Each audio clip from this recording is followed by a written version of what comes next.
Welcome to Forest Town. The night has fallen, and all the animals are getting ready for bed. Would you like to help them get cozy?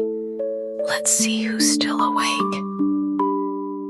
Little Bear has been playing in the forest all day and is now very tired. He's holding his favorite stuffed toy, ready to snuggle into bed. Can you say good night to Little Bear?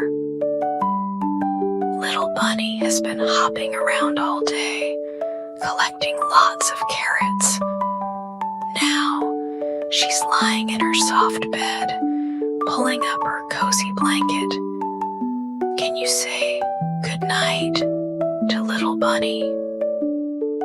Elephant has been playing in the water all day. Now, she wants to take a warm bath before bedtime.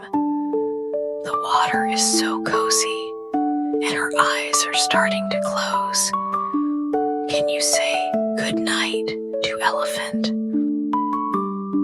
Little Bird has been singing all day long. Now she needs to tuck in her wings and have a good night's sleep. She curls up in her cozy tree nest, ready for sweet dreams. Can you say good night to Little Bird? All the animals are snuggled up and sleeping peacefully. Now, it's your turn to close your eyes, drift into dreamland, and dream about your adventures in the forest today. Good night, little one. Good night, forest.